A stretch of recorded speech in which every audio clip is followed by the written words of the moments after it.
Shalom Beberajá. Vamos a continuar con la historia de los hebreos en Cuba y hoy vamos a ofrecer varios artículos. El primero, el judaísmo mundial en cifras. Podemos decir que en el año 1949, cuando fue publicado el almanaque hebreo Vida Habanera, en aquel entonces se hizo un censo de la población judía mundial y estas son las cifras que arrojaron. Estados Unidos 5.200.000, Unión Soviética 1.900.000, Israel 900.000, Rumanía 430.000, Argentina 360.000, Inglaterra 350.000, Francia 205.000, Hungría 180.000, Canadá 180.000, Marruecos francés 175.000, Algeria 120.000, Brasil 110.000, Sudáfrica 95.000, Irak 90.000, Turquía 80.000, Polonia 75.000, Egipto 75.000, Túnez 66.000, Etiopía 51.000 y Persia 50.000. Unos 11.500.000 judíos viven pues en el mundo en 1949 frente a los 16.643.000 almas que contaba el pueblo judío en 1939, antes de la masacre nazi. Las 20 comunidades judías más grandes del mundo, de acuerdo a un cálculo realizado en junio de 1949, son las consignadas en la tabla anterior.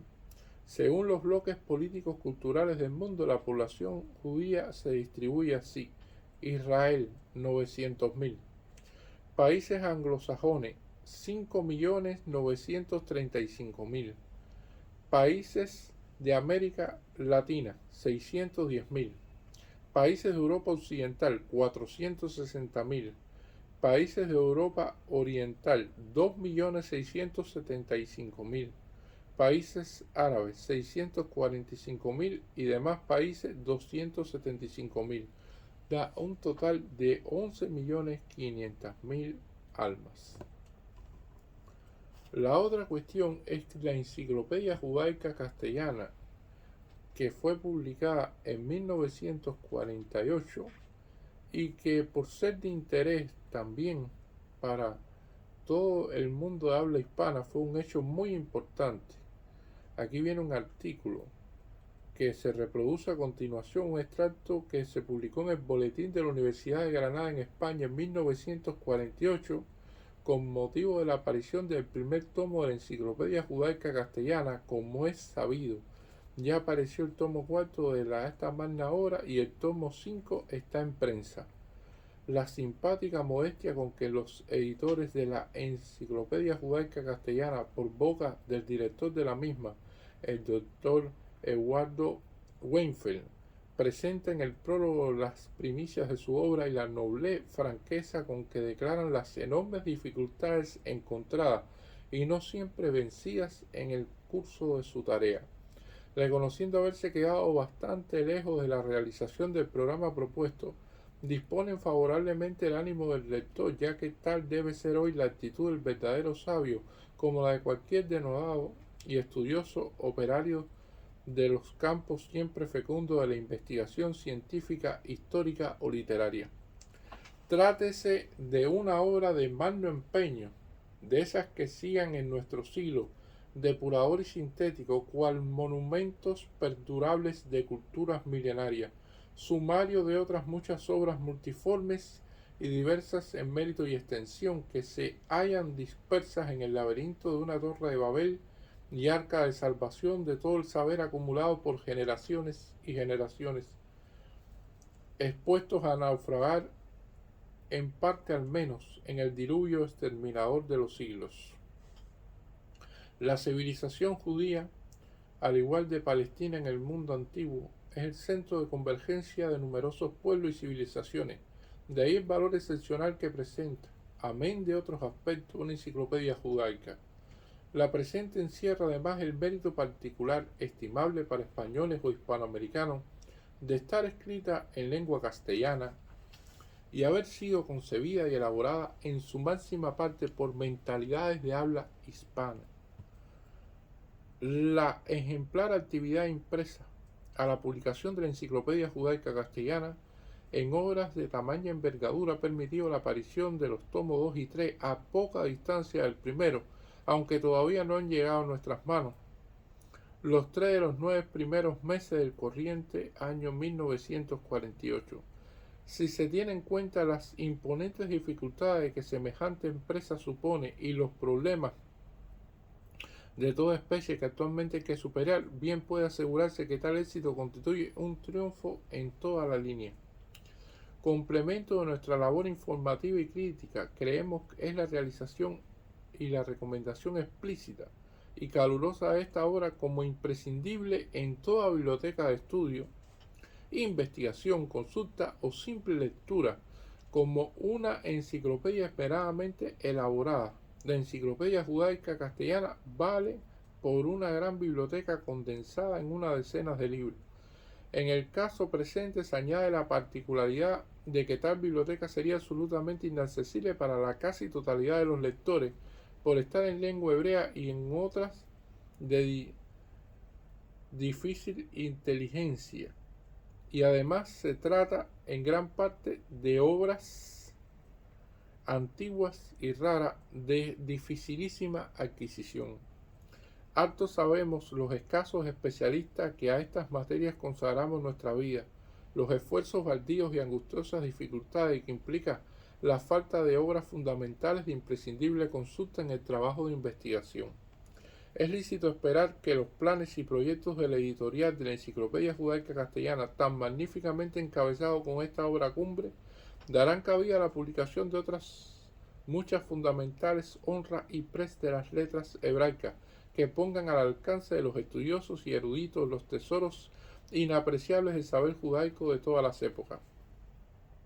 No terminaremos esta reseña sin congratularnos de que haya encontrado ambiente propicio y nivel intelectual adecuado, aparte de las conexiones con otros países, para acometer esta magna empresa que, confesémoslo noblemente, hoy no habría sido posible todavía en España, y que es honra al par de la cultura judaica de la hispanidad y de la gentil nación mexicana. El profesor David Gonzalo Maeso, de la Universidad de Granada. Y esta viene siendo el tercer artículo que vamos a compartir con ustedes, que se llama Al doblar una hoja del calendario judío. El habitual editorial para Rosh Hashanah era una de mis pesadillas en los años en que se publicaba un seminario sionista. Tenía que mirar hacia atrás y reseñar un año de sufrimiento, tragedias y amargura, y mirar hacia adelante y expresar la acostumbrada esperanza de que por fin la justicia vencería. Pero cuánto tenues eran las esperanzas, cuán delgadamente hilada la argumentación en de las que estábamos en camino la realización. El surgimiento del Estado de Israel ha hecho desaparecer, entre otras, también esta pesadilla. El destierro judío ha perdido sus tintas melancólicos. Incluso el trágico pasado ha adquirido un tono conciliador al convertirse en preámbulo de la recuperada estabilidad. Hoy podemos mirar hacia atrás con orgullo, hacia adelante con confianza. Agrada ahora reseñar un capítulo de nuestra historia y saber que vivimos en una época en que la historia judía no solo escribe, sino que también se hace. Si el año pasado fue un año decisivo para nuestro pueblo, pues el año en el que contribuyó la certeza de que el resurgimiento de un Estado judío no será un episodio efímero. El embrión adquirió forma, creció considerablemente, extendiendo su frontera hacia el norte, el este y el sur. La máquina administrativa comenzó a funcionar, constituyéndose el cuerpo legislador. La joven democracia se hizo presente en elecciones, discusión partidista y controversia parlamentaria. El ejército se organizó de una manera que el futuro habla superfluo. Los milagros que caracterizaron las guerras árabe-judías. Creóse la marina y la aviación civiles. Abriéronse embajadas, legiones y consulados en el exterior, y la bandera de Israel se alzó frente al edificio de las Naciones Unidas. en conversaciones directas concertándose tratados de armisticio con los países árabes, en conferencias internacionales, en congresos y convenciones. La voz judía hasta entonces solo era susurrada en los corredores, fue oída en igualdad de condiciones, vaciando casi los campos para desplazados de Europa. Una avalancha de inmigrantes aumentó la población judía de Israel en un tercio. Síntoma de que la tragedia judía, tragedia de los apátridas, habría llegado a su fin fue la inmigración en bloque de los judíos de Shanghái, atrapados en la guerra civil de China. Aunque la fracción de judíos que viven en Israel todavía es relativamente reducida en comparación con el número de judíos en el mundo, el remedio de la persecución antisemita estaba a la vista de todos. Israel abría sus entrañas a todos los que golpeaban a sus puertas. La repercusión de estos hechos sobre la posición judía en el mundo no se hizo esperar. En medio de una incipiente crisis económica, por primera vez después de muchos años, se advirtió un decrecimiento del antisemitismo organizado en los Estados Unidos. También en otras partes del prestigio conquistado de la epopeya israelí extendió su brillo a las colectividades hebreas.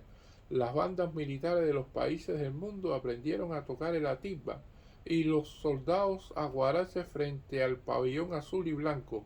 Israel pagó los primeros dividendos de la diáspora. Por supuesto que no todo fue de color rosado. Planteando en Lag BaOmer un bosque en memoria de sus héroes, Israel recordó el precio que había pagado por la independencia. El tremendo influjo de inmigrantes que tuvo como consecuencia el que parte de estos vivieran temporariamente en condiciones físicas quizá inferiores a las del mundo al que habían escapado. Esa migración, que era más bien mesiánica que ideológica, acarreó problemas de adaptación que difíciles en sí adquirieron adicional seriedad debido a sus dimensiones sin precedentes. Y mientras el sionismo llegaba a la culminación de su intensidad constructiva, la diáspora, más accesible al patetismo emotivo que a la realización práctica, aflojaba en su apoyo a la criatura que había ayudado a crear. Una vez más los judíos palestinos tuvieron que salvar la brecha. Austeridad, impuestos y restricciones fueron lo que ellos recibieron por su victoria, heroísmo y sacrificio. Los fundamentos básicamente sanos de la economía y del Estado tuvieron que cargar de repente con el peso de 250.000 de recién llegados, sin recursos y forzosamente improductivos durante cierto tiempo de transición. El primer empuje del capital de la diáspora, tan esencial para la consolidación económica, perdió brío ante la dificultad del gobierno, que, sobrecargado por mil preocupaciones, no podía redactar con la deseada rapidez una legislación y reglamentación suficientemente atractiva para el inversionista del exterior. En algunas partes el movimiento sionista experimentó cierto relajamiento, común quizás a las pasiones después de la hora del triunfo. Al comenzar un nuevo año judío, una vez más Israel enfrenta una batalla diplomática a las Naciones Unidas.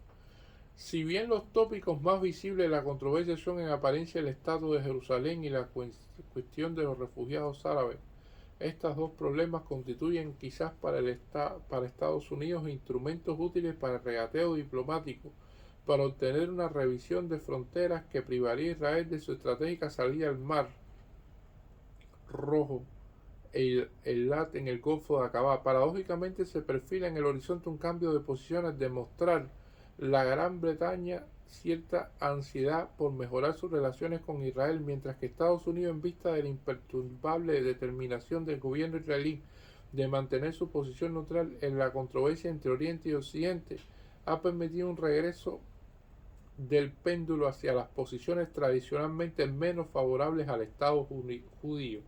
Sin embargo, la Comisión Económica, que bajo los augurios de la Comisión de Conciliación de las Naciones Unidas buscará una fórmula práctica para el reasentamiento de los refugiados árabes en y fuera de Israel, pues puede ofrecer una valiosa contribución a la solución de los problemas económicos del país y convertir en realidad el proyecto de irrigación Heist-Lowenmil. El resultado de la batalla diplomática de Jerusalén está íntimamente relacionado con la disposición de Israel de hacer concesiones en otro frente. E indudablemente la diplomacia israelí, que demostró su habilidad cuando no tenía ningún estado, un estado infante tras de sí, tiene hoy más recursos que en las asambleas anteriores. Sería sin embargo aventurado hacer pronósticos de prever una dura lucha y en último término consideraciones económicas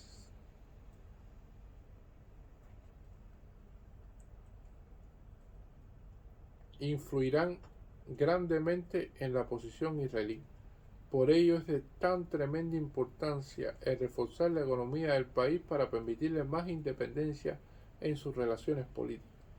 Según declaraciones de voceros de la agencia judía, dentro de unos 4 meses todas las personas que hoy se encuentran en campamentos de inmigrantes en Israel habrán obtenido alojamiento debido a gigantescos programas de construcciones llevados a cabo por medio de dicha institución. Hace progresos también la integración de este material humano a la economía del país y ha mejorado notablemente el porcentaje de inmigrantes dispuestos a dedicarse a la agricultura.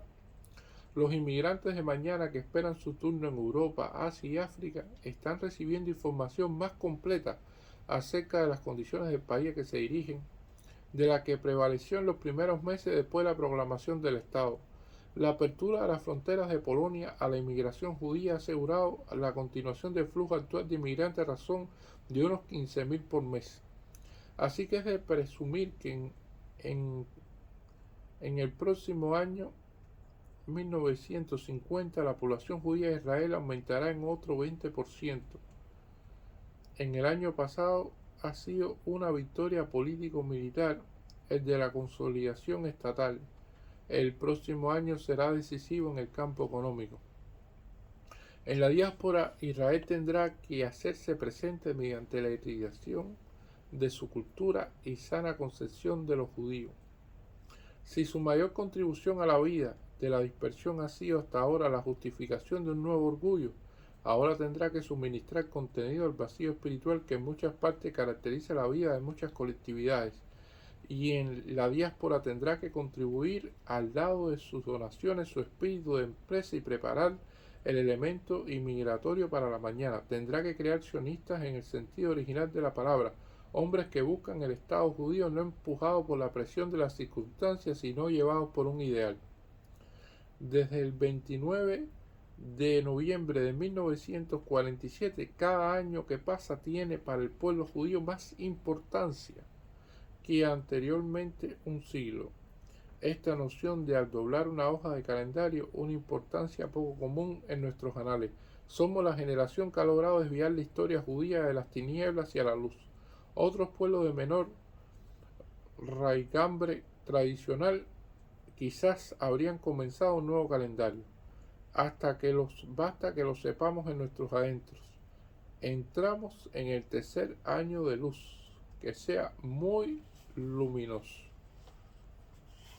Y así terminamos esta cuestión de doblar una hoja del calendario judío de Beno Weiser.